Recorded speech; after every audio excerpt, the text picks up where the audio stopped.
श्री रविदास जी संत शिरोमणि भगवान रविदास जी की जयंती पर सबको शुभकामनाएं प्रकट करते हुए आज बाबा विश्वनाथ जी की नगरी में आने का सौभाग्य मिला और राजेश पाल जी की दुकान में चाय पीने का भी अवसर मिला। इस अवसर पर मेरे साथ भारतीय जनता पार्टी के हमारे प्रदेश के उपाध्यक्ष, विधान परिषद के सदस्य आदरणीय लक्ष्मणाचार्य जी और हमारे पिछड़ा वर्ग आयोग के सदस्य कौशलेन जी, हमारे जिला अध्यक्ष हंसराज जी, हमारे मीडिया काम देखने वाले धर्मेंद्र जी और तमाम सब साथी यहाँ पर मौजूद हैं। मैं क्योंकि जब काशी आता हूँ तो कुछ इस प्रकार के अवसर मिले, ऐसा प्रयास करता हूँ। आज मुझे यहाँ पर चाय पीने का मौका मिला और चाय बहुत शानदार थी। जैसी मेरे दुकान की चाय बनती थी वैसे राजेश पाल की दुकान की भी चाय थी। प्रियंका गांधी, अखिलेश यादव अपनी राजनीति रोटी सेकने आए, क्या कहेंगे? देखिए, सच्चाई छुप नहीं सकती। मतलब कभी भी किसी भी परिस्थिति में श्री अखिलेश जी आवे, चाहे श्रीमती प्रियंका वाड्रा जी आवे, चाहे कोई और भी दल का नेता आवे, मुझे इसमें आपत्ति नहीं है। लेकिन इनके आने को लेकर के सबको लगता है कि ये इस समय क्यों आए हैं। ये लगातार परंपरागत तरीके से अगर भगवान रविदास जी के चरणों को नमन कर रहे होते, उनको सम्मान दिए होते, उनको स्थान दिए होते, तो आज इन लोगों को शायद यह नाटक करने की आवश्यकता नहीं पड़ती। श्रद्धा भाव से चाहे जो जहाँ जाना चाहे। अब अगर श्री राहुल गांधी जी या श्रीमती प्रियंका वाड्रा जी बाबा विश्वनाथ जी के मंदिर में जाके अभिषेक करें, मुझे उसमें आपत्ति नहीं है। लेकिन लोगों को इसलिए आश्चर्य लगता है कि ये तो अभिषेक करने वाले लोग हैं ही नहीं। श्री अखिलेश यादव जी अगर रामलला के दर्शन करें तो उनसे लोगों को अपेक्षा नहीं है। लेकिन कोई दर्शन करता है तो भारतीय जनता पार्टी के नाते मैं अपनी तरफ से भी कह रहा हूँ, हमें आपत्ति नहीं है।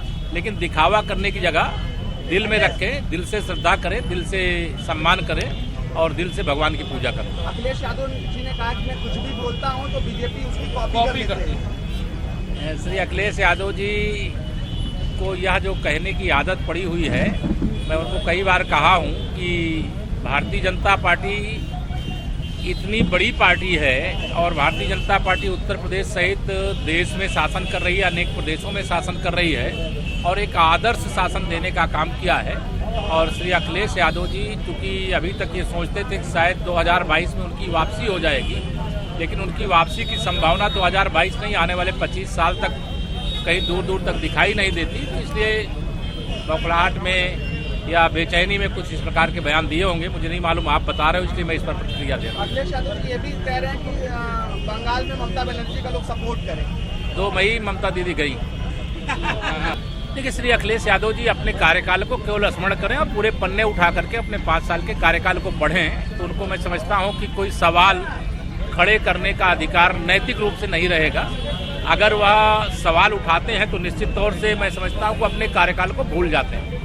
जब से आदरणीय योगी जी के नेतृत्व में भारतीय जनता पार्टी की सरकार उत्तर प्रदेश में शपथ ली है, वो किसी भी प्रकार का अपराध करने वाला अपराधी उसको बख्शा न गया है न बख्शा जाएगा। चंद्रशेखर आजाद ने भीम आर्मी संस्थापक ने कहा कि दलित पलायन कर रहे हैं क्योंकि बहुत ज़्यादा उत्पीड़न हो रहा है।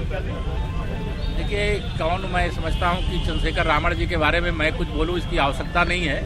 भारतीय जनता पार्टी एक ऐसी पार्टी है जिसके सर्वोच्च नेता देश के प्रधानमंत्री और वाराणसी के सम्मानित सांसद माननीय नरेंद्र मोदी जी प्रयागराज के कुंभ में, जहां 24 करोड़ लोगों ने कुंभ में स्नान किया है और जितना बड़ा सम्मान, वो हम स्वयं आश्चर्यचकित थे कि जब संगम में स्नान करने के बाद लोग मंदिर में पूजा करने के लिए जाते हैं, लेकिन कुंभ मेले के सफाई काम में लगे हुए सफाई कर्मियों के देश के प्रधानमंत्री अपने हाथों से जमीन पर बैठकर और सफाई कर्मियों को कुर्सी पर बैठा करके उनके चरण धो करके जो सम्मान दिया है, वह सम्मान मैं समझता हूं कि इतना संदेश देने के लिए काफ़ी है कि भारतीय जनता पार्टी में सबका साथ, सबका विकास, सबका विश्वास। हम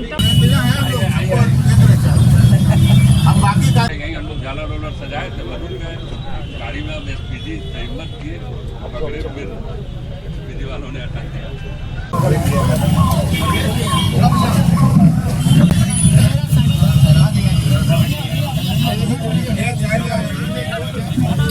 मीठा बहुत उससे मिठाई वाला नहीं डाले, नहीं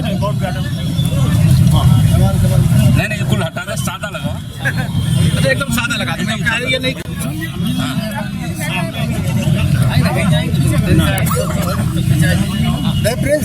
चलो शाम वाली हो गई, नहीं अपनी बात